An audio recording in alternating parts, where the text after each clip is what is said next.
नमस्कार पार्थ। अगर आप में धैर्य है, अगर आप में सिचुएशन को, परिस्थितियों को देख करके आपके अंदर उछल कूद नहीं आता, आप परिस्थितियों को देख करके सहम जाते हो और उसको इंतजार करते हो कि आंधी थम जाए, तो आपसे बड़ा यहां इस दुनिया में कोई लेजेंड, कोई बुद्धिमान है ही नहीं सकता, हो ही नहीं सकता। आइए हम एक कहानी का यात्रा करते हैं और इस कहानी के माध्यम से जानेंगे कि अगर आप में धैर्य है, अगर आप में परिस्थितियों को सहने की क्षमता है, तो आप कैसे इंसान हो। आप हर परिस्थिति को सामना कर सकते हो और हर परिस्थिति से बाहर निकल सकते हो और अपना अच्छा दिन ला सकते हो। एक राज्य में दो आदमी रहते थे, एक बूढ़ा और एक जवान। आप समझ गए होंगे कि वो कौन होगा। माँ और एक पिता था और एक बेटा था। ये दोनों बड़े ही अच्छे घर के थे और इनका जीवन बड़ा अच्छा से कट रहा था। ये अपना खेती बाड़ी करते थे और उससे जो अनाज, जो फसल उगती थी, उस फसल को बेचते थे और अपना जीवन यापन करते थे बड़े अच्छे से। उस राज्य का राजा जो था, अचानक अपने मंत्रियों को भेजा और उसके बाद उस बूढ़े के बेटे को गिरफ्तार कर दिया और कहा कि इसने बहुत सारे जोहरात, सोना चुराया है राज्य से, और ले जा करके इसको कटघरे में डाल दिया, जेल में डाल दिया गया। फिर उसके बाद बुढ़ा कई दिनों तक भगवान को कोसता रहा, अपने को कोसता रहा। फिर उसके बाद फसल बोने का टाइम आ गया।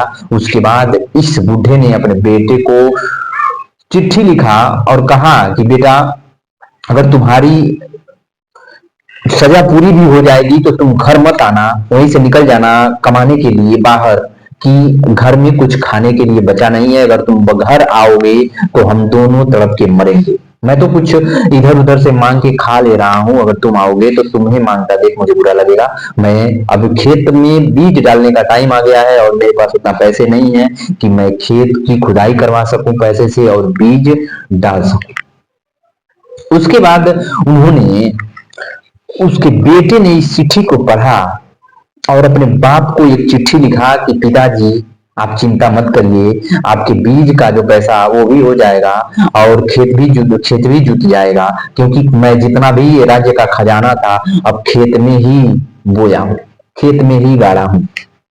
फिर उसके बाद जो मंत्री, जो उसके दरबान थे राजा के, जो इक्तेदार था, वो जो चिट्ठी लेकर के आया बुढ़े के पास, उसने चिट्ठी पहले ही पढ़ी थी। फिर उसके बाद राजा के मंत्री, नौकर सभी आए और उस पूरे खेत को खोद डाला और उसको सोना नहीं मिला। फिर उसके बाद उस बेटे ने फिर एक चिट्ठी लिखी और कहा कि पिताजी चिंता मत करिए, अब किसी से आप बीज लेकर के उस खेत में बीज डाल दीजिए। अब आप खेत में ये चिंता मत करिए कि अब आपको ये चिंता करने की जरूरत ही नहीं है कि खेत कैसे जुताया जाएगा। पिताजी अब खेत में बीज डालिए, अब आप संतुष्ट हो जाइए, फसल का इंतजार करिए।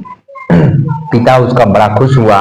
ये कहानी आपको उस चीज को सिखाती है कि अगर आपके अंदर धैर्य है, अगर आपके अंदर बुद्धि है, तो परिस्थिति कैसी भी रहेगी, आप उस सिचुएशन से, उस खराब से खराब परिस्थिति को अपना अवसर बना सकते हो।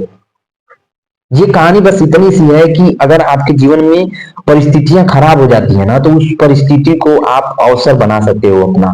जैसे वो लड़का उस विकट परिस्थिति में भी इतना आगे सोचा, इतना लेजेंड, इतना अच्छी तरीके से सोचा और अपना काम निकलवा लिया। तो आपके अंदर अगर धैर्य है, परिस्थितियों को ठंडक है, अगर आपके अंदर जो है रुकावट है, परिस्थितियों को समझने की आपके अंदर बुद्धि है, तो आप यकीन मानो आप इस दुनिया के सबसे अच्छे इंसान हो और सबसे बहादुर इंसान हो। आप अवसर को ढूंढ लोगे, विकट परिस्थितियों में आपको अवसर मिल जाएगा। इसीलिए कहते हैं ना कि जो इंसान अगर चाहता है कुछ करना, तो प्रकृति भी उसकी मदद करना शुरू करती है। अगर आप चाहते हो कुछ बनना, कुछ करना, कुछ हासिल करना, तो आप बस इस विकट परिस्थिति को अपना अवसर बना लो और प्रकृति आपकी मदद करना शुरू कर देगी। मिलते हैं कल अपनी नई वीडियो के साथ, तब तक लिए अपना ध्यान रखना, ख्याल रखना। नमस्कार।